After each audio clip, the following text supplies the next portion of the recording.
Welcome, Strategy Val Gamers, to another GBHL YouTube channel video. You are here with your channel host, looking like we are on the set of BBC News-ish. Ish, yeah. Ish. A little bit of a higher standard than normal. You are here with GBHL James and GBHL Jamie. And it is Speak Friendly Question 105. We're in Steam Force, we're in HQ. HQ Steam Force. It's a little bit different to Warhammer World HQ. Just, well, yeah, a little bit. So it's pretty cool. It's pretty cool. It's nice to see all of the new stuff that's coming out. Obviously, playing Guild Ball myself now. Yep. Cool to see that dice and stuff are back in stock. Definitely recommend everybody gets out there and checks out that game. So we are back with Speak Friendly Question. We're on number 105, and things are back to normal now. Yes, yeah. People are back with us after New Year. So must have done something right in the last episode. I think it's the United top. No. Can I just say you look very smart? Thank you. Not only do we have it's a fresh haircut today. Yeah, you can tell. You look very smart. Got a smart desk, smart Jamie, smart chairs. We have nice chairs, yeah. Things are going up a gear. So let's get things started. Who have we got first of all? Jamie, give it. We've got Luke O'Reilly with 2 comments. He says, first comment of the new year. I have no question this week, just wanted to stay in the loop. Happy New Year, guys, and may 2016 be a good year. And for you too, Luke. Thank you very much. So next up we've got Josh Ross. He's put, hi guys, Happy New Year to the GBHL and to the subscribers. Thank you. My question is about Rumil Swift parry rule. Is it still valid if the dice roll is mighted to a 6? Many thanks. No. Has to be the roll of a 6, not the score of a 6. So mighting it up is the way to get around that rule. Certainly is. You want a 5 and then get some might on. Yeah, for certain. You sort of pray for a 5. It's so good. It's a great rule. It's so good. I did love that in the game versus Nathan Ward when I had Sauron. Yeah. at the league finals. They're definitely parrying Sauron's mace away. Just swift parrying away, and then just that one time where he fluffs it and Sauron goes, die! Squishes him into jelly for real. It's awesome. Next up is Joseph Harley. He says, greetings GBHL, hope you had a great Christmas break and a happy new year. 2 questions this week. You always, and rightly say, that giving your heroes mounts is the way to go. But I was wondering if that applies to shamans and war priests. I've never bothered mounting a shaman as he has very little killing power and getting into combat will just get him killed. Well, which shamans can you mount? You can mount the Easterling war priest and you can mount an orc shaman on warg. So I've seen Mordor, I believe. Now I have seen people mount the Easterling war priest, and the idea is to try it so that you can get into lots of different parts of your battle line quickly. And also, if he does need to go in there, he's getting that extra knockdown. Exactly. And for the orc shaman, when he's on a warg, he's getting the strength 4 from that and the extra dice for charging. So it's still useful. Probably the one time that you might think about getting troops before you get the horse for the hero is shamans, but if you can get them on points, then certainly it's well worth it. It does help. It does help in any of the scenarios. Getting that fury to where it needs to be, basically. Well, I had the second question pinned. There it was. Second, I'm very sorry about this one. Not only is it a list question, but it's a list from a faction that you don't like. And not only is it that, it's to Jamie. It's to me as well. It's a triple awfulness. Bring on the Easterlings. Right. Amder on Armoured Horse. He's a general. Yep. Leading 4 Easterling warriors with shield, 4 black dragons with pike and shield, and 4 warriors with bow. Easterling captain with halberd for winning ties with fight 4 troops. Counts an oven blade, I believe. Leading 4 Easterling warriors with shields, 4 black dragons with pikes and shield. 350 points. That's right, 2 warbands at 350 points. Lots of defense 6 in there, which do well in the current meta against all the strength 3 shooting and strength 3 generally. So a few more good armies out there with dwarves and elves and the like. He says, how do you think it would do and how would you expand to improve it? He's not a massive fan of Fury and wants Kamul to be a last resort addition. He wants to challenge us with this one, he says. Okay, well, the thing is with Kamul at 350 points is that he's going to eat up a lot of your points. He's on Fellbeast, he's on half points. Not to shamelessly plug Hotgates Gaming, but there's a battle report not that long ago versus Pete. Remember Hashut's Blessing? Yes, yeah. From the early days of the channel, and that is it's called the Northmen versus the Balkoff, but it's basically Rohan versus the Easterlings, and he brings Kamul, I think it was a 350 point battle report as well. So he didn't have a lot of numbers. Now I think your list would have posed my list a lot more problems because you've got the pipe block in there, so you're counteracting the Sons of Our Charge, and you've got fight 4, which is key. I actually think that's a pretty good list for 350 points. He says he was thinking of adding a Dragon Knight with an armoured horse, 4 black dragons with bow to the captain's warband, and upgrade all warriors to black dragons for 500 points. Keep the great content coming. Really enjoyed the episodes. P.S. Thank you for replying to my last episode, Jamie. Oh, I think it was when I got home. I went back onto it because we got a little notification and people had commented saying, "Oh, I was like, you missed it, unfortunately. Please comment again next." But yeah, no worries. It sounds like a decent addition for 500 points. Yeah, not too bad. I think got a good killy hero with the Dragon Knight, 4 more bows, and all those black dragons, making sure that all fight 4 and courage 4. So yeah, I think that could be pretty good. It might be a little bit lower on the numbers. Might want to try and get a bigger warband. That extra warband, yeah. Maybe go for 3 warbands of 9 or 10. Yeah. Something along those lines, that'd be a little bit better, I think. So next up we've got Jericho Jackson. He's put, "Hey guys, Happy New Year to you too. Any plans for new army projects in 2016? I'm working through some Moran and Orcs for Pelennor Fields themed force." That's a bit of a mouthful. Pelennor Fields themed force. Try and say that quick. Pelennor Fields themed force. No, don't show off. It's no need. Do I have any plans for a new army? No. I'll probably be doing bits and bobs to finish it. I know I've got 12 Morannons to paint. I know I've got 10 Fountain Court Guard to paint. And then it's just as and when it comes in, basically. Yeah. I think for myself, a lot of my goals for 2016, I started assembling them in over the Christmas period. So I took them all to the in-laws. So I knew there'd be points where I'd be sat there and everybody would be doing something I wouldn't enjoy doing. And I just glued together loads and loads of Gondor, because I really want to put together a Gondor force. Lots of fiefdoms. So at this point, I think all of them are glued together and base painted as well. I've got Bayon and Bear that I'm really looking forward to painting up. I'm looking forward to repainting my Rohan 600 point army for Throne of Skulls, of which ticket is now bought. Yep, I still need to buy mine. No, risky times. So it looks like they're going to get up to 100 and then it's sold out, which is really good. Awesome. Biggest event since the reopening. It's not quite as big as our Stockport one. Well, read us. No, not yet. It will get there. It will definitely get there. And then it's Ardacon! Knocking it out of the way. 150 plus. But it's amazing. I am intrigued to see how many we get for Desolation of Stockport. I think we'll get a few. We've already got inquiries. Oh, good. Just with it being so close in proximity to... We need to get that event pack out now, or as soon as possible. Promo. Yeah. They'll all come back. 80 for Desolation of Stockport. That's what we're going for. We'll take leaflets to... Throne of Skulls. To Throne of Skulls. Nick and everybody will be fine with that. They'll be fine with that. We just won't, in any official capacity, tell them we're doing it. Exactamundo. So thank you very much for your question, buddy. Yep. Next up we got Cause I Like To. He says, "Happy New Year, GBHL podcast." Thank you. We are well into it. We're a week into it. He says, "What are your favourite scenarios that Games Workshop have written?" Does he mean points match scenarios? I would assume it's going to be sort of any scenario. Points match scenarios, I like domination. Yeah, we like domination. Domination is really. It's the balanced one. It creates a good game because there's a lot of different things to think. It's not one-dimensional in any kind of way, shape or form, and it forces a certain kind of a game to happen, no matter what kind of force you've got, which is really cool. As for sort of the journey book scenarios, I would. Okay, this one you go through first. And I'll go smack some. Okay. Celebrities.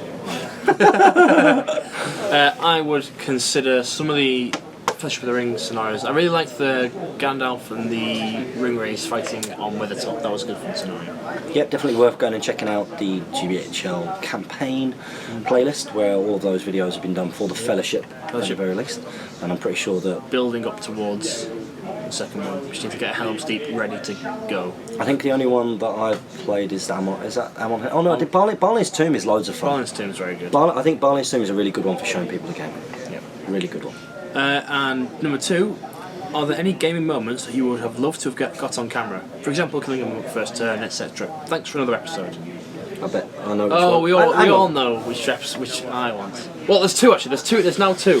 There's obviously the one everyone knows with killing the Fell Beast with Thranduil and knocking him over. Which is amazing. If you don't know that because you're new to the channel, I knocked over 3 Fell Beasts with Thranduil. Which secured Ed Ball's Fell Beasts, which essentially secured me the tournament. Yeah, it's a knockout blow. Yeah. Because he rolled with how many dice? A 3 highest, was it? Or 4? It was a 3 highest on 3 dice from the Undying, who had 2 might. Because 3 dice should get 1 4+, we'll spend the 2 might. Yeah. And then obviously it wasn't registered on 6. I bet he rolls 4 dice from now on. Oh no, he said now he rolls. He would roll 3 dice with the Knight of Umber. Yeah. Okay. So he's got the options then. And you'd really hope he rolls a 3. Yeah. You're like, oh, you got to spend that 3 might. Because that's great, isn't it? If you force him to use 3 might, brilliant. He has to do it. You have to, yeah. But the other one would be my game against Ryan Ratchford with the 16 dwarves winning domination against 90 goblins. I didn't think you enjoyed that game playing next to you. To be fair, both our tables were right next to each other, and both of us sounded. You must have got the same from our table. Yeah. I was playing Tom Pickard, Yeah. and both tables just seemed to be having the most fun games. If you, I think it's going to be Saturday. I don't think I'm going to get anything this one. So, yesterday released would have been the league final tourney vlog, and there is some footage of you in the background looking like you're having a great time with Mr. Ratchford, while me and Tom Pickard go over our game. In terms of my favourite moments that I've not got on camera, I'm not very good at remembering these kind of things.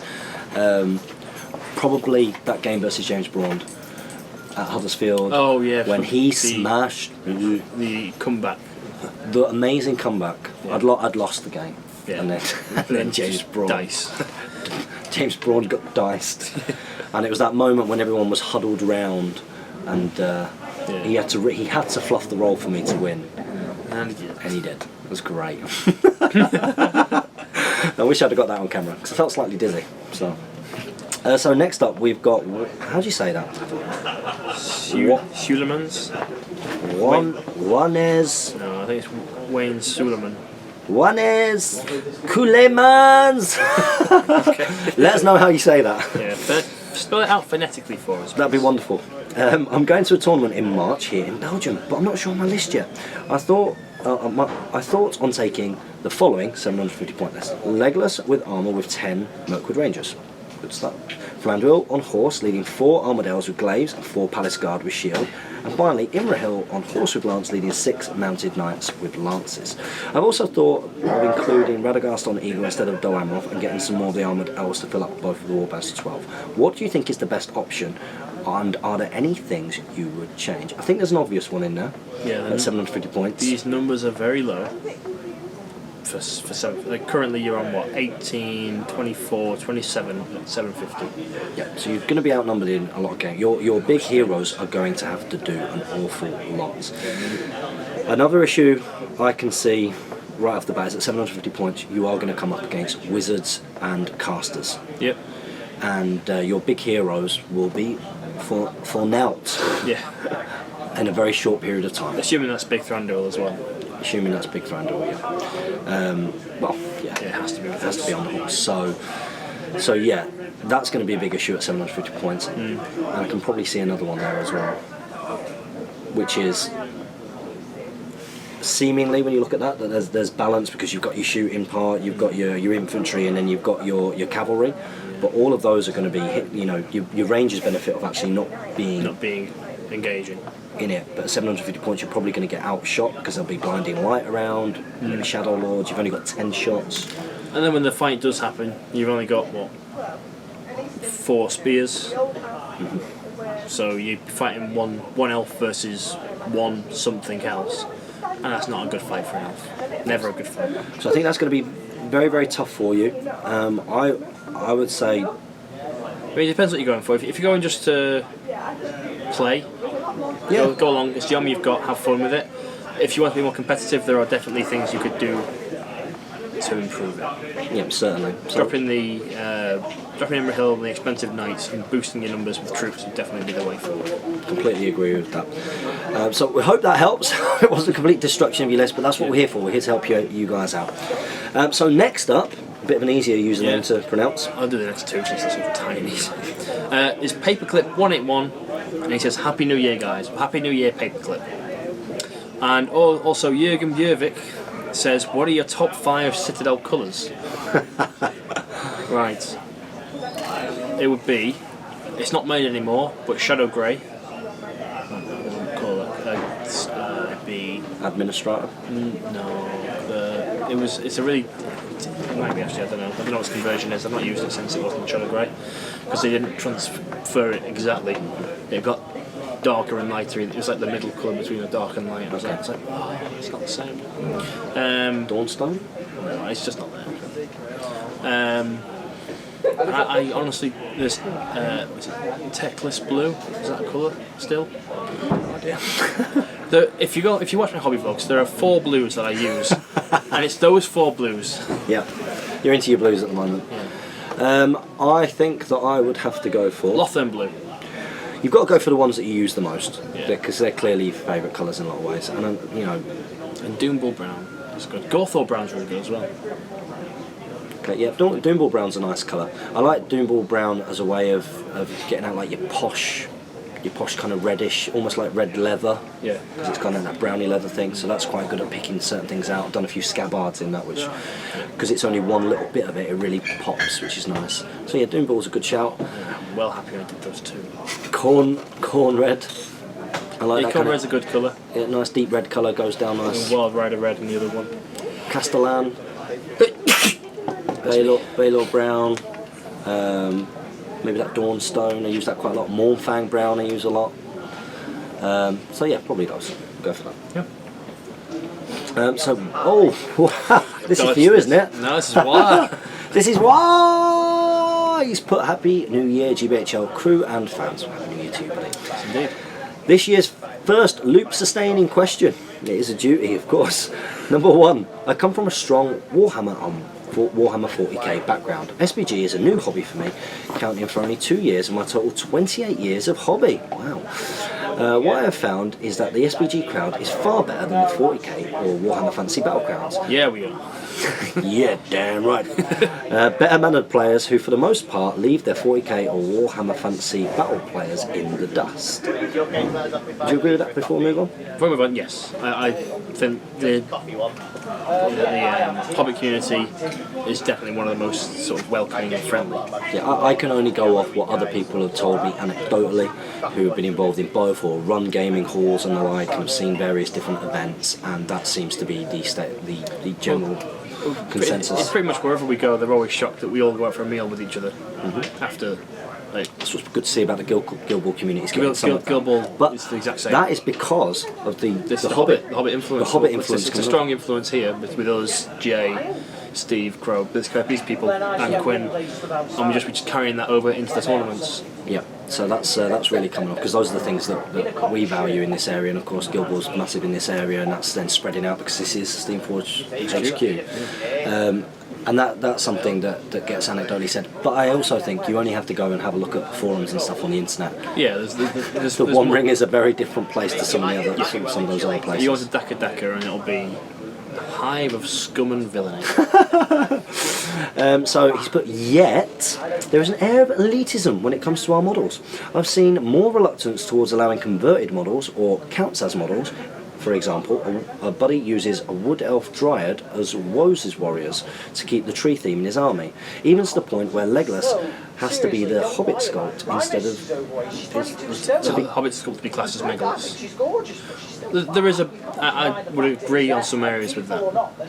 There's a little bit more, but I think I know what you mean. But that very much depends where who you're playing with and where.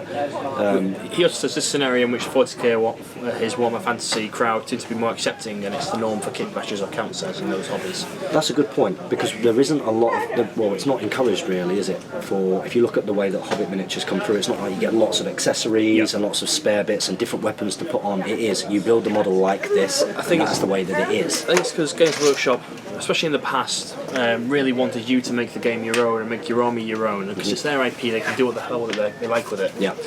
Whereas this is Tolkien's Middle Earth.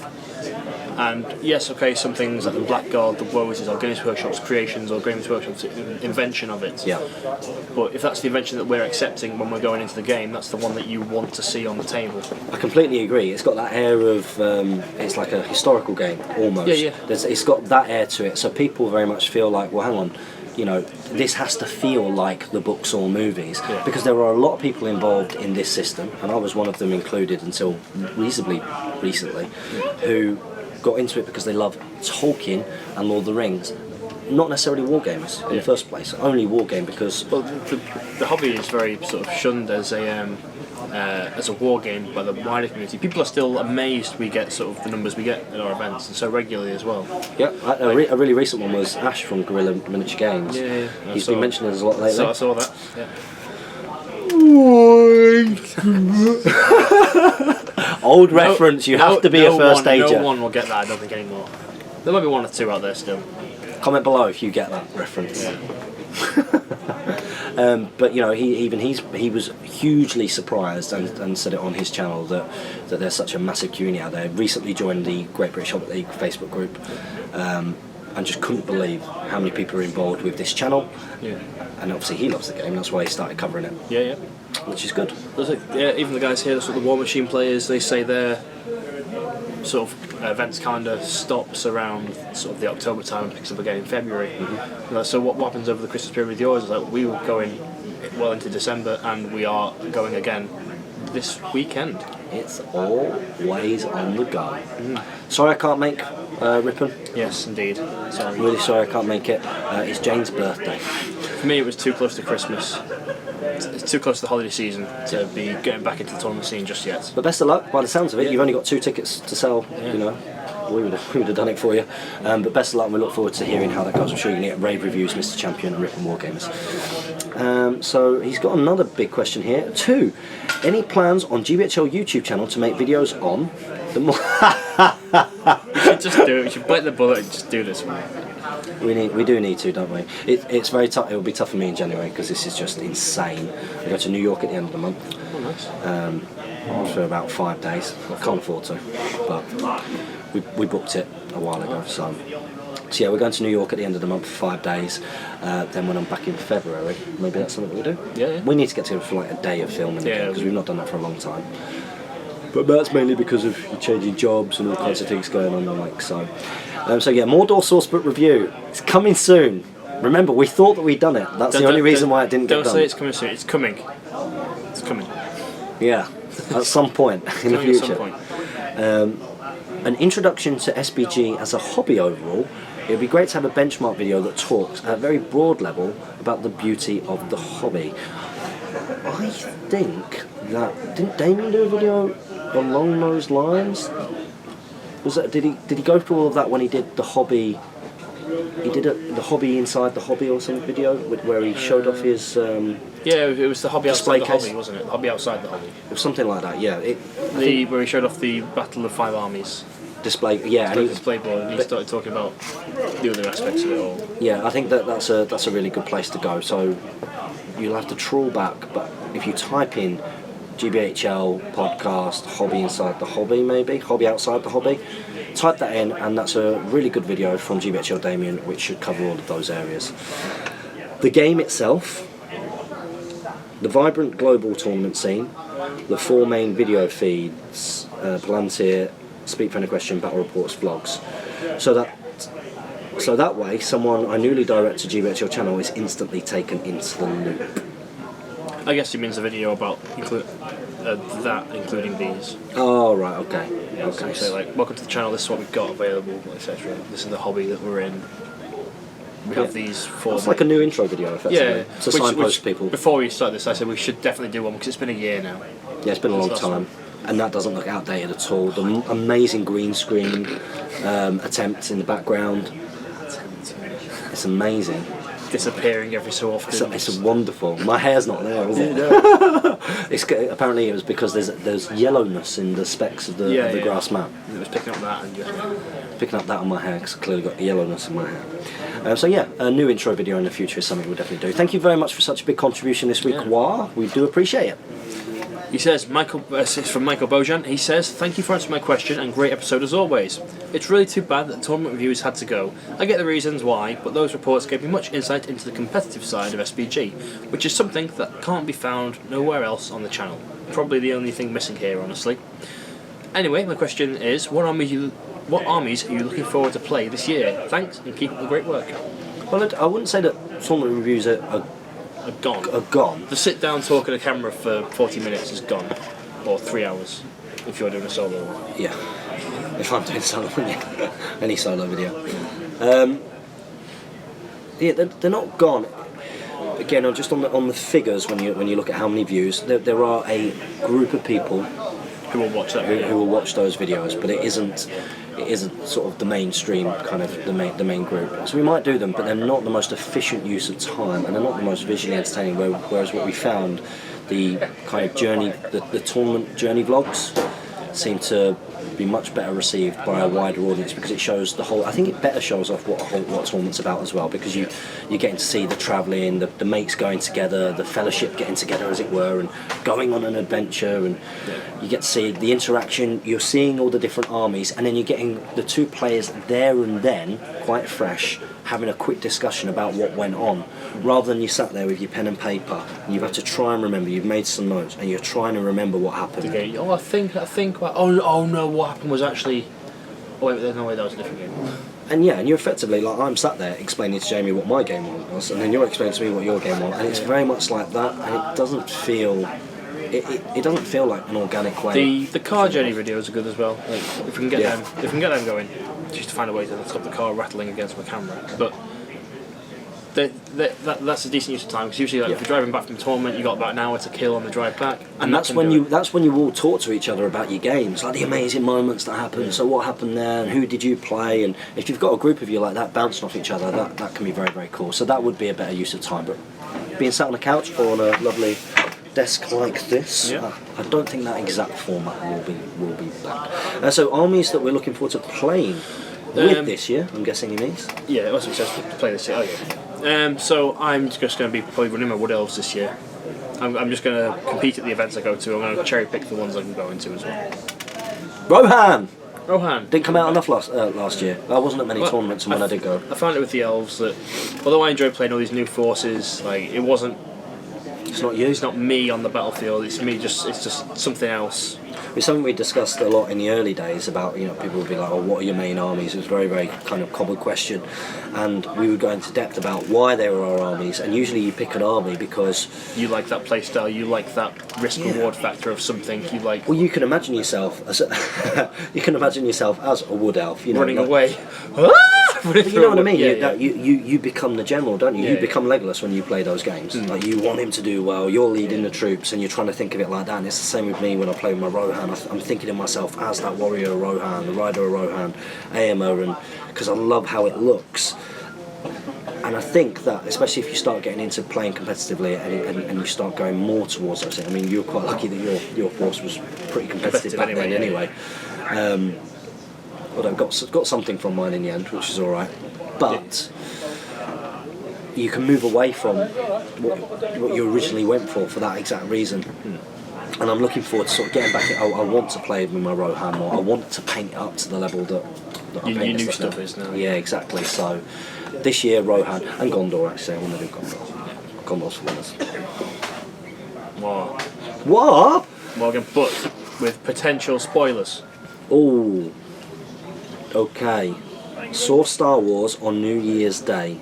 Everything plus more that I'd hoped for. I'm treading carefully here. If you've not watched Star Wars, it's this next line is the. I'm not going to say that bit. Yeah, don't. It's not there were tears. Yeah, there were. Yeah, there were. There were gasps. Yep. Yeah, that's a great shot. I think we'll read. We know what you've said, War. So yeah, if anyone wants to, you can go back and check it. There was laughter. The droid and Finn killed it. Yeah, Finn was a very good character. Droid was good as well. Finn was essentially you in the Star Wars world. Because there were lots of things I was remembering about the film. Was like when Chewie goes, and he's like, "Can you actually understand him?" Yeah. And it's like it's you in that world. Like he brings he grounds it, and then like when the droids are going themselves, he's like, and then Rey speaks back to them. He's like. Yeah. You can talk to them? Yeah. What? And it's very much like he's just been plunged into the Star Wars world, like we've been plunged back into the world. Yeah. And he is you, essentially. And that means that the level of... I mean, it's a very immersive movie anyway, and they've done that because they've not overdone the CGI. They've gone back to a lot of the kind of old style, which is brilliant. A lot of it. It's real, more immersive. real props, yeah. And the script is a million times better. Do you know all the sort of cameo appearances in it? I know some of them. Do you know Daniel Craig's? Yeah, is he? He's a. He's the Stormtrooper. When Rey's doing the Jedi mind tricks on him. Is that him? It's him when he's like, I will leave the doors open, and you drop your gun. By the way, Star Wars spoilers, everybody. And I'll drop my gun. Yeah. Is that him? That's Daniel Craig. Wow. Apparently, on all the notes for the film, his Stormtrooper number's JB007. Nice. Yeah. That's well cool. That is cool. Simon Pegg. I know that he was in it, He's but I don't know what he was. You know when she goes and gives her scrap metal in? Oh, is that him? He's the big rubbery thing. Yeah, I'll give you 7,000 credits for that droid. Yeah, that's Simon Pegg. Wow. And Warwick Davis is in it somewhere as well. Yes, he is. I think he is the the guy who's riding the little elephant thing who's got BB-8. Oh, yeah. I think that's him. Yeah. That would make sense. He's a little dude.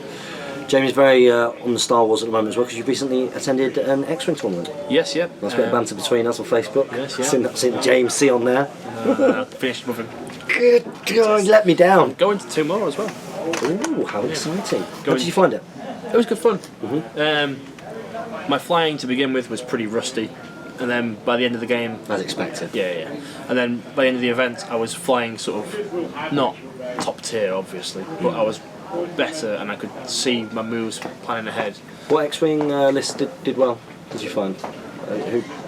I'm not sure what the list was that won it, but it was the list that are doing well at the moment in the meta, because it's a very strong meta in X-Wing, is regenerating shields, regenerating health. Okay. So things like anything with R2D2 in, what's his name? Corran Horn with R2D2. Okay. He's done well at the moment. What is he? What is he flying? He's in an E-wing. Yeah, I think it's an E-wing. Okay. He can shoot twice in one turn and then doesn't shoot the next turn. Okay. But the E-wing That's pretty good in a game where you want to get rid of something as soon as possible. Like just one ship, just get rid of it. And then he flies off and goes away. Okay, that's cool. I think, like, anything with R2 and a lot of the new stuff is doing very well at the moment. Obviously, because it's got the new, the unknown factor to it, but just because they're a little bit more powerful, I think, as well. Well, I have to agree with Wara as well. A lot of the shots are pretty awe-inspiring and incredible. Even right down to the opening shot after the Star Wars initial fanfare.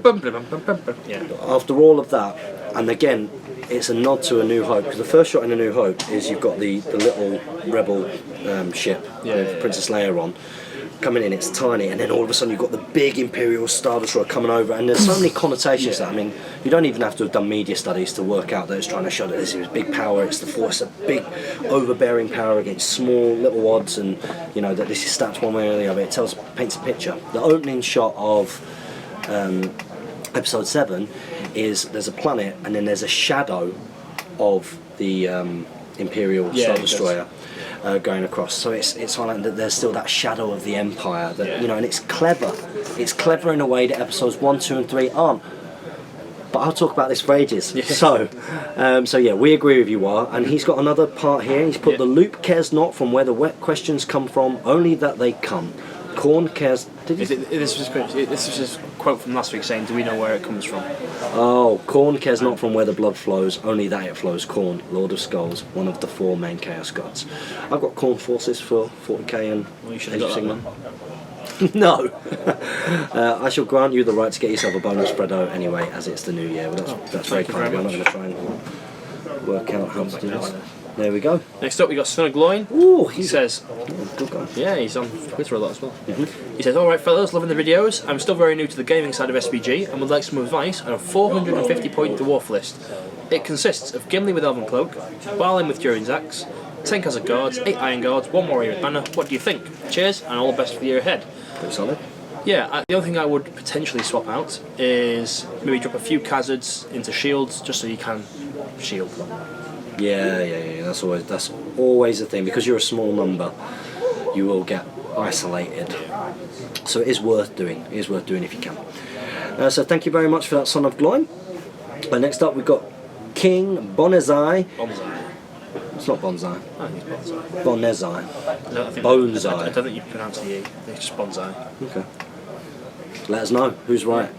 I have been thinking since last week's video and have put together a hero priority list for what I will take if points allow.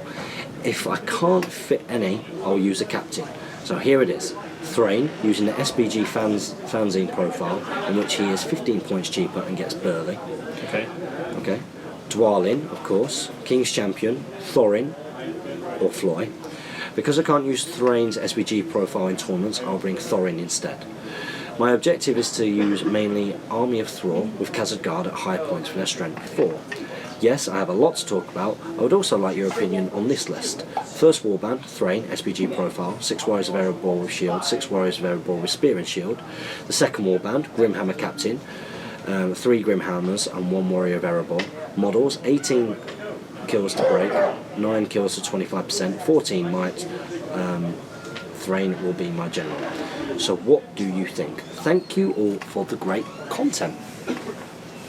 I'm baffled. Yep, me too. So I'm not sure what the question is and what we're reviewing. So I think his list here is... So it's a hero list? I think it's a hero list, and that then he's... They aren't the best heroes for a dwarf hero list. No. Dwalin, Thorin, King's Champion. Thrain, for SPG profile Thrain. Yeah, but then he says you can't use Thrain's SPG, so he'll bring Thorin instead for the tournaments. Or is it that for this one? Yeah, he'll bring Thorin instead, but if he does bring Thrain, he'll bring Floy. Okay, by the looks of it.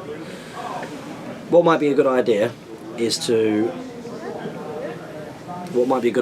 rephrase the question. Yeah, if you Separate it out a little bit. Use your enter button, create some new lines, and sort of list your army for us rather than listing characters sideways. Do it going down. Doesn't matter that you carry your comments longer. It really helps us with what we're looking at because. Yeah, because we're not sure whether we're reviewing two different lists or that's the same list at the moment. So let us know. Confused. Sorry. Let us know. It's easy done. It's the end of the day, isn't it? So, so next up we've got Akathon 39. It's Ryan Ratchford. It says, "Hi guys, 15 comments. That's not good. Maybe no."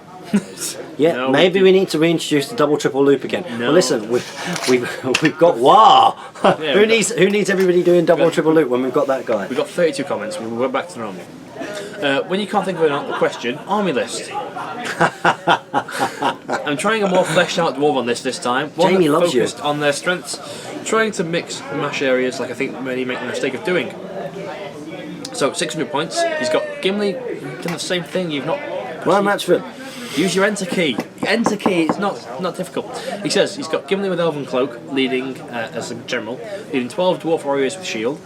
King's Champion with 2 Heralds, with 10 Dwarf Warriors with shield. Balin with Durin's Axe, 10 Dwarf Warriors with shield. 37 models in total, and if he struggles for space support, then he can always remove Balin from his warband and replace him with his warband, with a Captain of Erebor leading 11 with spear and shield. But for now, he'd like to try one faction only. So what do we think of that list? So Balin, King's Champion, Gimli with Elven Cloak, and then all good heroes. 34 Warriors with shield. For 600 points? It's alright. Yeah. It'd be the grind is for your opponent and for you as well. Yeah, it's not a low number of models and it's good heroes, at 600 points, so... I still think some element of shooting in there would be better. If you had one more band of bows, just because you have to walk towards your opponent now. Whereas if you have 12 dwarf bows will outshoot quite a lot really. Once you get in range, you can make them come to you. Yeah, maybe. I see what you're doing because it's hard to beat your force just with bows alone. But eventually, someone who has got the manoeuvrability on you will just, a Rivendell Knight army. They'll eventually get the 6s that they need to chop you down and get you down, and it just depends how quick the game is. He says, like everyone knows, the true strength of dwarves are their defence, but most things still win them on 6s, not the most rewarding of specialty. But they're a lovable race, so like my goblins, I'll try my best to master them. I'm thinking the dwarves are cheapish for their 9 points, but where maybe people might be going wrong is that with the appealing nature of Khazad guards, they are the mainstay in a dwarven army.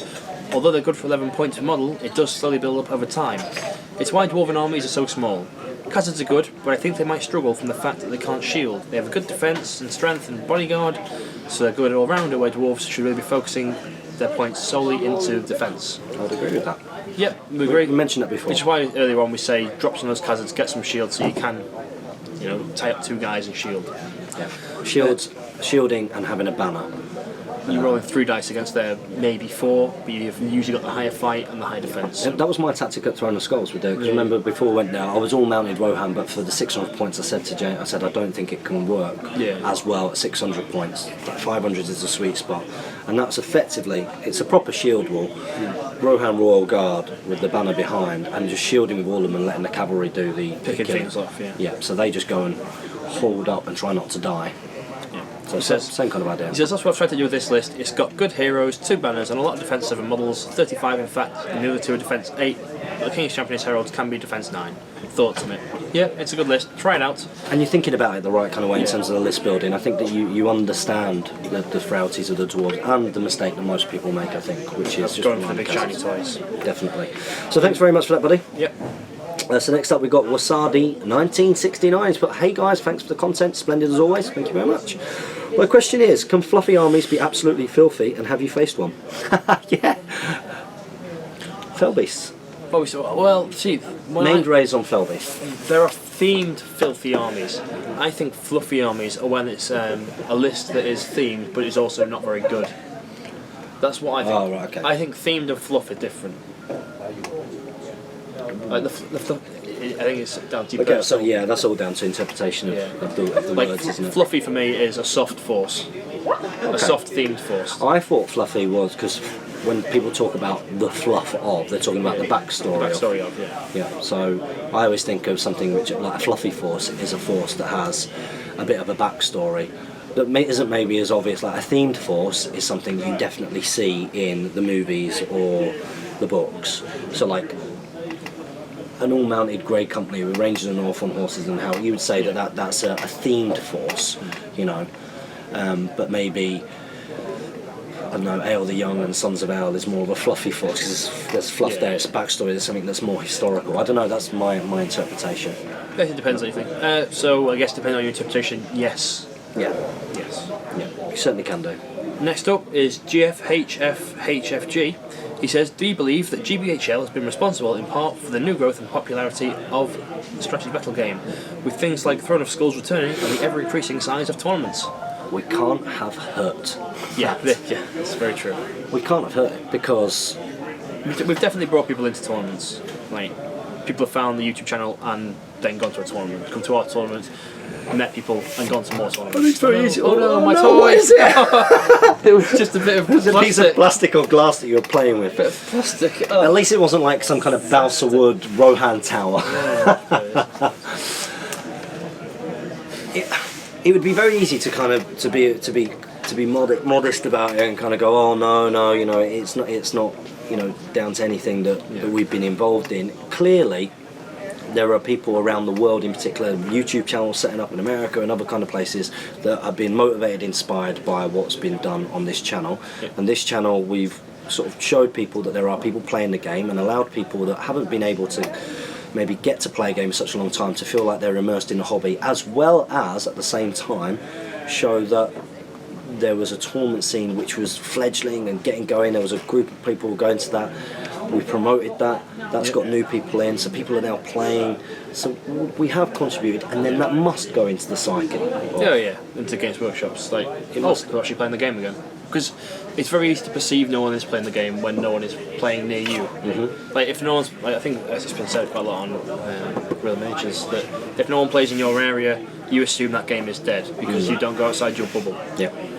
But if you went outside your bubble to another city, you might find that it's immensely popular there. Yeah. And then you go, oh wow, this game's being played with people. Yeah, completely agree. And if you're not in the right forums online, you don't know where to look, then you won't find them. And you won't be able to connect to people on forums. And forums, I think, are slowly dying now. Comment below. Like, have you been motivated, inspired to get into this hobby because of the channel? Mm-hmm. Have you? Because that's, it's always nice for us to hear. Makes us feel good about what we're doing. Because we don't get paid to do this, so we kind of do. You kind of do, but you know what I mean. It's still a hobby. It's still a hobby. It's not the main job.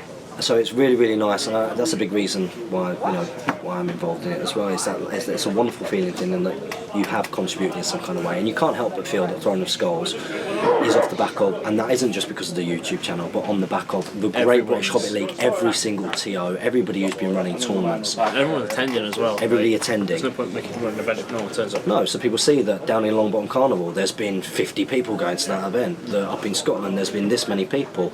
That Redos Stockport, that we've got 75 people. That what people are looking forward to with Ardacon, that you've got East Grinstead selling out every single time. That on day one. On day one, exactly. So, and apologies to any that I haven't mentioned there and then, but you know what I mean. It can't hurt the cause when you've got people who are in the Games Workshop events team on our group seeing this all the time. And well, do you know what? We could probably sell out another Throne of Skulls, which they are about to do. So, it's a good thing. Well done, you guys, supporting your Hobbit hobby. Next up, Jeremy Smith. How's it going, buddy? He's put Happy New Year to all the blokes at GBHL. Wow, blokes, I like it. I think he's slowly becoming British. What do you reckon? I think he'll change his picture. I think we should do. Yeah, maybe the Churchill nodding dog with a British flag. Yeah. Jeremy Smith, that's your goal. He's put speak. Do you have any resolutions to make? No, not really. I have, which is to write and keep a diary, not a diary like a journal, but to use my diary like for appointments and things. Oh yeah, that's a good point actually. I have been much more focused this year about making notes of when I've agreed to do stuff on my phone. Like, being organised. for example, being honest, like meet up with X for games of X. It's like, oh god, that's tomorrow. Right, but I guess I'm sorted for that. Yep. Using a diary, being more efficient with time. Friend, any plans on returning to Nova this year? Yes, there are plans in the works. We hope to be back. See what life throws at us, eh? Yeah. Still a long way off. It's still a long way off, but yes. Yes, we hope to be back. Yes, so if you are stateside, make sure that you get there and see us all. Come and get incredibly drunk with me. Well, you know what the good news is, like, because the patron money at the moment, like, because the pounds and the dollar's so weak, our patron money is both, so we go over, we'll avoid having to pay the exchange rates. That benefits mainly you. Yeah, well. That's good. Question: can a taskmaster spend a point of might when rolling to see if a hero gets his heroic action for free? So can he might up his... Yes, you can. There you go. I would only do this if I wanted to have the hero keep his might at the expense of the taskmaster. Yeah, I'm pretty sure you can. That's all for this week. First Agent Smith signing off. Thanks as always, buddy. Love having you here. Next up, we've got Lewis Kirby. He says, "This was such a good vid. Keep it up." It's the United top. It's not. It's the United top. What do you think of Jurgen Klopp? He's alright. Manager, isn't he? He seems to be a lot more personable than our previous managers. He's a good character, isn't he? Yeah. He seems like a good character. Next up is Saruman the White. He's put Happy New Year's. I have a few questions this time. Firstly, my dad, who plays SBG and paints, etc., is making a dwarven list, and we're not sure what. Lots of dwarves. There are lots of dwarves out there anyway. And we are not sure what to use. Currently, we have Thorin's Company and one group of 12 Rangers. Where do you think we should go from there? This is not necessarily a tournament competitive list. Okay, so you've got Thorin's Company and a group of 12 Dwarven Rangers. So maybe get someone who can lead the Dwarven Rangers. Yep. Barding, Gimli, Dane. I'd say go with Dane. Like, if you go for Dane that, theme. like, he was alive at that time. Like, Gimli's apparently still a baby. Yeah, do Dane. Dane. That wouldn't be legal anyway, would it? So he would need to get. Yeah, because the Rangers don't come with bow. Oh, do they not? No, they're 7 points basic. Then they have to pay the extortionate price of 3 points for a longbow, or 3 points for a throw weapon, or 1 point for a two-handed axe. Wow. And they used to get that two-handed axe for free. Wow. They were awful. That's tough. They are really downtrodden, the points. That's tough. That's tough. However, I think we've mentioned him about 3 times in this video. Maybe we should scour him. Gorilla Miniature Games. Oh yeah. that is this week's. No, he doesn't need scouring. To be fair, but it might. If you scour him, it might get people come and check over here. Yeah. Okay, so what we want you to do, we're going to do a scouring Of YouTube. Okay, scouring of YouTube is when we go and spam another YouTuber and try and steal their subscribers. That's That's the bones of it. That's the honest way of saying it. That's what we want to do. It's basically to make people aware that there is a Hobbit community. It clearly works. Okay, so I'm going to put in the links in the video description below. This is hopeful. I'm going to put a link in the video description below to a Hobbit SBG battle report by Ash Barker of Guerrilla Miniature Games. Hi Ash, if you watch this. However, I think you should link in his latest piece of Ash. Oh, because he mentions us in it. Because he mentions it in that, and then I think he goes back to them to get his stuff for the next episode, like we did with this. Ooh. So if we go and spam that video, good idea. Well, I was going to direct him. I was going to direct him. So there's a battle report where he plays against our friend from Blackfire Production, Adam Marcel, who brings like some Rivendell Knights and stuff. And I don't know if you've seen it, but the Dwarf Rangers, they're sniping away. Six. I was there like for. I mean, neither of the armies are optimised any kind of way, shape, or form. But I did think that Adam Marcel was going to win that based on the two forces, and I was just there going. Oh, another one's dead. But that horrible Rivendell Knight. Like, I use Rivendell Knights. You'd be there. You'd look across and be like, oh, I've got this. Yeah. That horrible moment. Where a few drop, you're like, oh god, the plan's not working. Almost happened in a game versus Pete, Elves versus Dwarves, and he had Dwarven longbowmen, and they killed like four high elves with shield, a bow and elven and blade. The worst thing, in one lot of shooting. The worst thing is when they kill horses. That I hate that. When a Rivendell Knight drops to its foot, you're like, it's so annoying. You think it's bad for a Rivendell Knight? Try riding with the Rohan. It's awful. It's awful. Maybe you're cheap. Especially when you've not bothered painting your dismounts properly, and you're just like, oh, I've got to get out this thing which is just inked. Yeah. You know, because I was done in from painting all the horses. So yes. Anyway, so you've got another thing that we thought could be fun would be a siege on Moria. One player plays as dwarves and fights through 3 levels of Moria. You can get a lot of dwarves and dwarven heroes. First level is made up of Azog, Bolg and some goblins. Second level is made up of the Goblin King, Grinner and some Goblin Town goblins.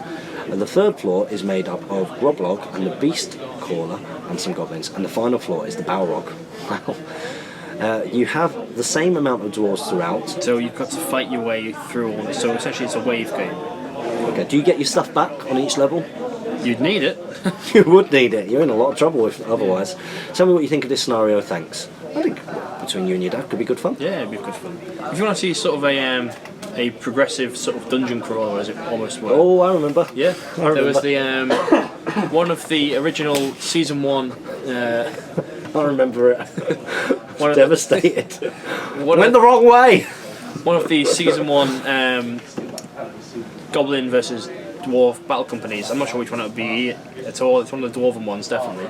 Yeah, to get some treasure. Yeah, the dwarves go into, is it a forest or something? To go and... No, it's caves. It is caves. Was it caves? I think it was caves, and they could go off and they could choose to go right or left. Yeah. Although, basically, I'd secretly drawn a map with rooms and what would be in those rooms. It was and cool. Sort of that there were, if you went the right way, little bonuses to, refresh everyone, gets their might will fate back, that kind of stuff. We just chose the... I'll keep going left. Okay, I was like, no, don't just do that. Yeah, that's not a good idea. Hit that one. Oh, you hit that 5 Warg Marauders! No! Whatever it was something in there. No, I don't... It was the 2 giant spiders, 2 spectres, 2 orcs with spear or something like that. There was one room I went into where I should have done all right, and I didn't do very well, and that did not bode well for the next room. I think that's what it was. So, but yeah, go and check that out. That's a fun series. One last question today. I'm going to do some Battle Company soon. I was thinking about how to do it. Go and watch that. Go and watch that. It's got a link in as well of what document to use. My most available models are Goblin Town, but they can't upgrade, so how would I do it? Would I upgrade them into Moria Goblins, use a different Goblin Town model, for example the ones with the oversized arm, create a new profile? Thanks, Lizard Boy! Lizard Boy! You have forced this into becoming a thing. Lizard Boy! He's done that. Like, you started it, but he's done it. He's made it a thing. He's repeated it, yeah. He's the new. Oh no! Bob Chicker. Cha-cha Master! Cha-cha Master! Happiness! Yeah. How could a word bring so much happiness? Goblin Towns, you don't upgrade, but your warband can grow to size 25, so you just buy more goblins. Basically. Yeah, it's all in the updated Battle Company's rules by Urian. Yeah, Angry Onion. Angry Onion. Next up, we've got Dave Egan. Hello! He says, hello again, James and Jamie, and Happy New Year. Hope you had a good Christmas. Here's to another year of strategy battle gaming madness. And it looks like it will be a great one. Who's mega excited for Throne of Skulls and Ardacon? Me! He says, I am. Me! I've got my tickets. He says, what lists do you If it's think... sold out, what if you got that card? You won't. I'll just go along anyway. Just go, yeah. Just turn up with an army like I'm playing. Get me a table, Baton. I don't care what you have to do. See those lads paying 40k over there? I'll throw a diva stroke. Yeah, do it. Go up to a table where someone who maybe not wants it, just go up to a table and go, Do you know who I am? do you know where I am? I think that you need to make way. This is my table, This is sorry. my table. What table are you on? Oh, no, you're on that table. You're on that table. It's outside. It's outside by the Space Marine tank. Even if I didn't get a ticket, I'd still go down just to see everyone, and I could spend the day recording. So Yeah, if you've not bought your ticket for Throne of Skulls, got to get on it, guys. And No. Just wait until after the 20th. Play tickets. So what list of I'd be using the same list I took last time, which is my 500 point Woes Elves with an Eagle and a Cloak for Runner. do you want to borrow an eagle? Yeah. Got it, nailed it. And I will be taking my Rohan Rawguard on foot, some Outriders on foot, Same as last time. a banner, Rohan Rawguard banner, which you've got to paint up. Have you seen the banner that Dave Fredericks and Kevlar Spectre of Shadow and Flame, channel sponsors, sent to me? They've done a conversion. It's on a Royal Guard on because I use it I use the profile all the time. I obviously don't have the actual model of it. But they've done a Royal banner on foot, and it looks like it's from a Gamling with a head swap. So you've got a Royal Guard head, and then it's got banner. It's so good. It's so good. But Kev's painted the banner. It's beautiful. It's got like a jewel in it and everything. It's got all this freehand. I mean, it's incredible. Now I've got the pressure of actually painting the rest of the model. Good. So that's going to be quite scary. So you won't be able to enter that in for best painting then? No, that'd be cheating. Well, it's only one model, isn't it? You don't need your army this time. Yeah, well, I wouldn't be entering. That would be cheating anyway to enter that.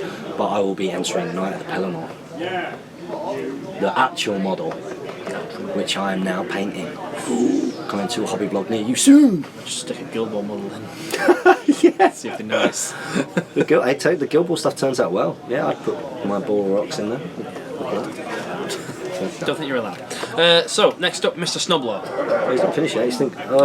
He's He says some nice stuff. Happy New Year, happy strategy battle game. Keep up the great work as always. Cheers, Dave. So next up, Mr. Snubbler. Hope you had a great New Year, guys. We certainly did. In regards to a previous question about what you can put different weapons on models to benefit from special strikes, can you put axes on a model that does not have a weapon on the model? Yes. Can you put them on a model that says in their special rules that they never count as unarmed? Hope that wasn't too confusing. You mean like a golem or something? Yes, a golem. He's listed as having strangling fingers, Or is he listed as having that as a weapon? but he will never count as unarmed. Similarly, the only guys who never count as unarmed now are the Dwarven Company, Okay. and they've got their weapons listed. There's nothing in the old Lord of the Rings profiles? That never counts as unarmed. I don't believe so. Let us know if there is. I don't think Because there is. until recently, there was no way to become unarmed besides Shatter.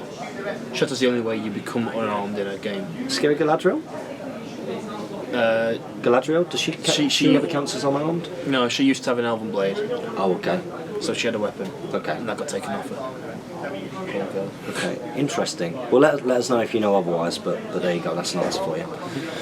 Thank you very much, Mr. Snobler. You've done another one here, so you put also in regards to the way tests, in the way tests on the dragon. I agree that it should be done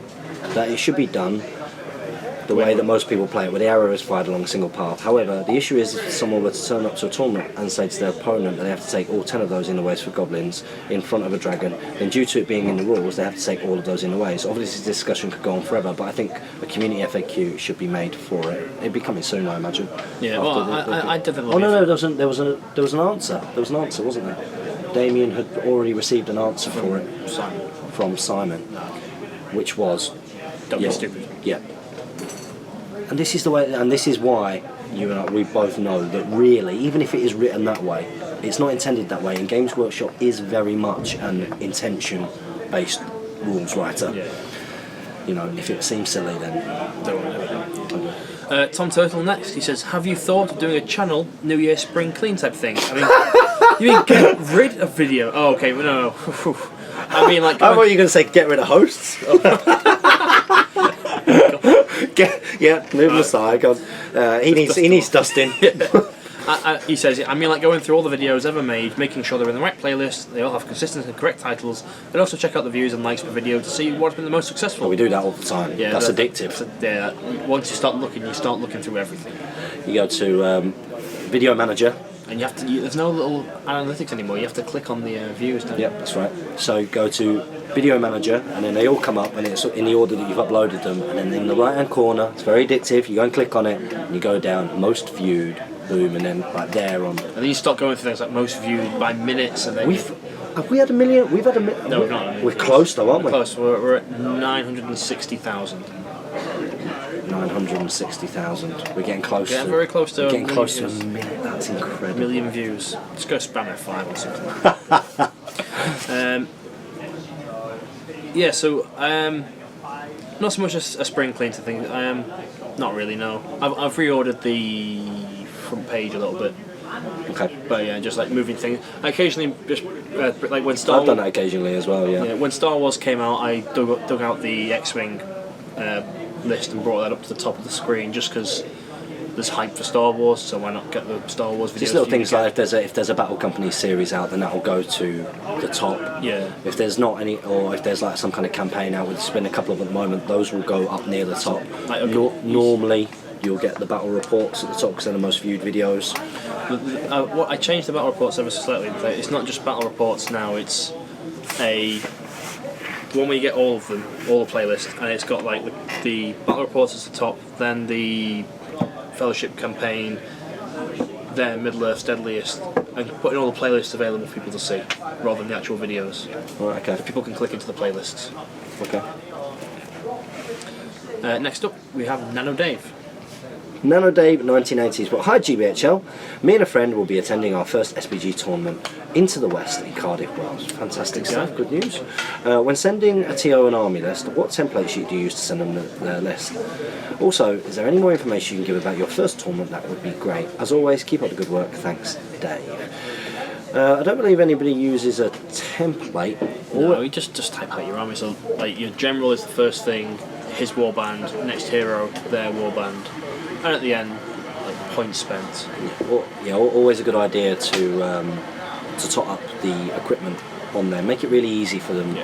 Easy for them. So what I tend to do is I'll put warband 1, Legolas, in brackets, armor, armor, horse, and then next to it 105. Yeah. You know, and then the warband, in brackets, their gear and how much that in total comes to as a warband, and then the subtotal at the end, and do things like put your break point on there, how much might you've got, your bow limit, all those kind of things, but try and make sure it's nice and clear for you. If you go into the One Ring forum and just go into the Army Builder section and start clicking through, you'll get the general idea of how to write it. Yeah. How to present it, and then you just add the points on because you're not allowed to show them in forums. And that's a really good point, because we've had a couple of posts on here that have had army lists. It's a good idea as well when you write your army list for us to look at on here. If you try and follow the same kind of format, because it makes it a lot easier for us to understand what it is that you've got there and what we're supposed to be looking at. So you put the number of points in total, the war bands, what's in the war band, the war gear, and separate it up like that. That would be very, very helpful. So thank you very much. In terms of attending, what was your first tournament? First ever tournament you went to? Oh, it was at Games Workshop, Wakefield. Wakefield? Somewhere really rubbish. It was a Wakefield Games Workshop tournament. I went to a doubles event with Harry from the Scarlet Shire. It was that came up before one of the grand tournaments, so we went to that so I could get a little bit of an idea of what the tournament is like to play, instead of playing against friends. Mm-hmm. Did that, and then went. I'd say my first real tournament, like solo tournament, was one of it was the 2007 grand tournament. Okay. My first one, one of the first videos on the channel was when I went to Preston. The volume won't be very good on it. It's filmed with the iPhone volume kept dipping in and out and the like. But was when. Sorry, was it Preston? Yeah, it was Preston. Yeah, it was Preston. It was Preston. That's where. I would say that because it's your first time going to a tournament, don't go there expecting that it's about Glory. going there and doing really, really well. It's not about glory, your first one. Your first one is about meeting everybody and having a good time, like by far. Don't even worry about the games and the winning side of it. Just enjoy playing the game and get a better understanding of what it's like to play against lots of different people with different armies, a different meta, obviously. There'll be things there that you never perceived would be possible in the game as well. Yes, certainly. You'll learn lots of tricks for the game. So have a good sense of humour and a big smiling face and enjoy it, make friends, that's what it's all about. So next up we've got David Whittaker. So have you ever thought about doing an Age of Sigmar bat rep in a similar style to the Kings of War one I did using Lord of the Rings models? It'd be a pretty simple transition as the races are very similar and you only need a few units for a game. Dwarf and Goblin units in SBG pretty much all have some kind of AOS counterpart, so a bat rep with those factions could make for a cool fluffy content that might drive non-SBGers to the channel. It's definitely possible. Yeah, it's a good idea. Certainly good. I'm working on we'll be working on my Age of Sigmar box set at some point in the future. So I've built all mine, usually painted. good stuff. So next up we got King Bonazai again. King Bonazai or Bonsai. Bonsai. He says, I didn't mean to ask a second question, but I have just thought of an important one. Ooh, we'll let you. Could you do a dwarf tactic guide for the next SBG fanzine? Well, that's not us. We're not involved. We're not allowed to be involved. No. The thing is, we stole the show in episode 1, in issue 1. You know, people Don't want us back. always talk about how good that cavalry article is. How much better the anti-cavalry article is. No, they don't say that.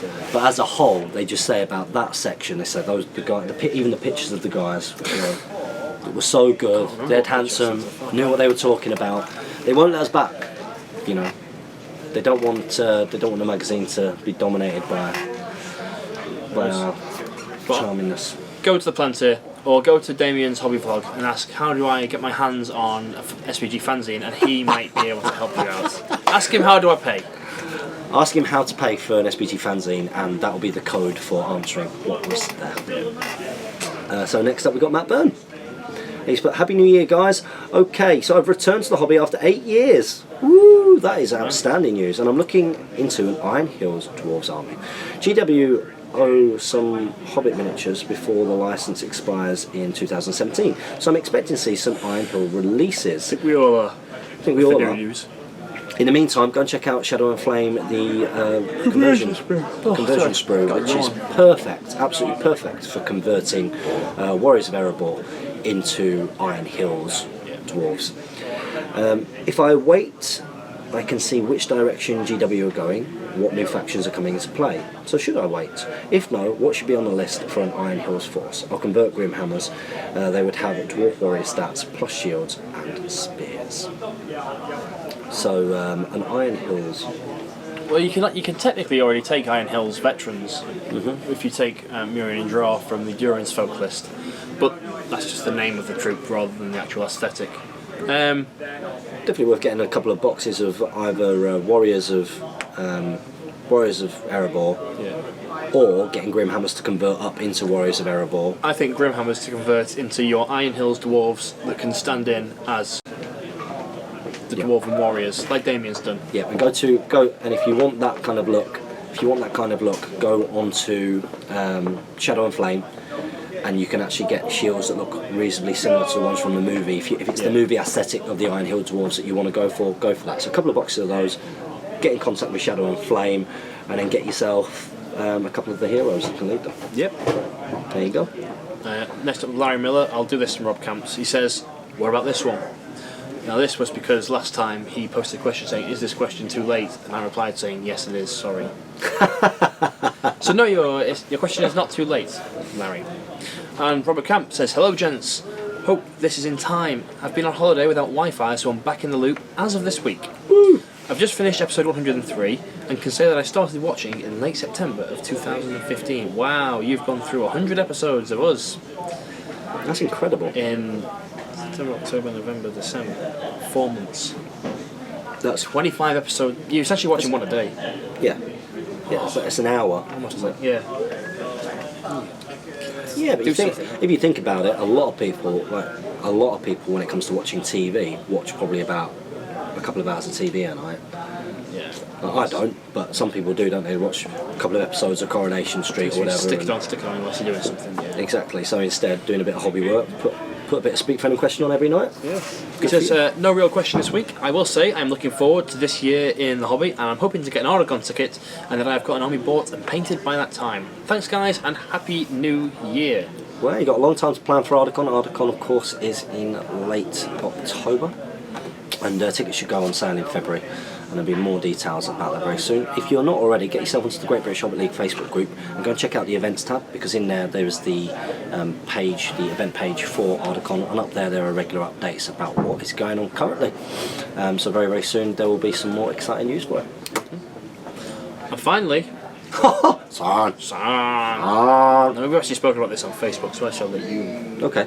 But thanks for the answer, boys. I hope I'm not too late. No, you're not. 8 hours ago. Good timing. Everything is ordered now.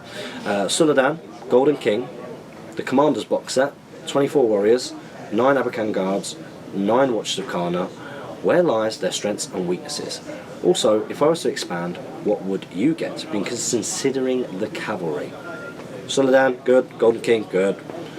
Commanders, so you get a Banner, Horn, War Priest, I think, and a Chieftain. War Priest. I think it is. It's either you either get the War Priest or you get. Haradrim? Do you get?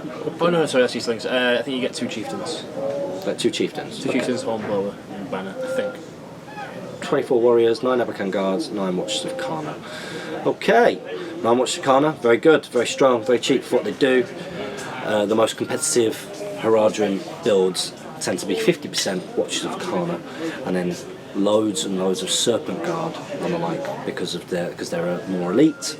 You reroll 1s. You don't have any Serpent Guard spear support in there. That's probably what I would add to that. Abakan Guards are of course very good, reasonably squishy across the whole list. Yeah, shooting can hurt. Strength 2 shooting from Rangers of Gondor or Rangers of Arnor are fantastic against a Rad. You gun them down so quick. Yeah, because you're only needing the 5s. 3s and 5s. 3s then 5s. Which is a horrible set of stats to look at. But then if you think about it, so do they. Well, yeah. But you will have more than them if you're doing a Great Company build. And you have more might to call directions. Which you need to be able to do that.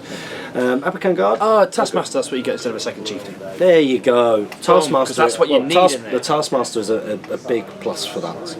Yeah. But I would say if I was going to improve on that, try and get hold of some Serpent Guard, although they're out of production now, aren't they? I have a feeling so, yeah. And I'm guessing you're not spamming the Watchers of Karna there because you've got warriors, so you want to max out your bows. Do the Serpent Sting. Serpent Sting list is the way to go. Yeah, it's a horrible list to play against. Lots of fight for, lots of shooting. It's pretty grim. That's the end of Speak Friendly Question. What are we up to? I think it's about an hour and 15 or so now. Oh, superb! Brings us nicely into the end of this one. I hope you guys got lots and lots of painting done to this. That is episode 105. Done! Done and Dusted. So guys, don't forget to comment, like, share and subscribe. Support your Hobbit host by clicking the links below. Make sure that you like our Facebook page and that you follow us on Twitter. Support your Hobbit hobby. And happy strategy battle gaming, about time! Smashed it.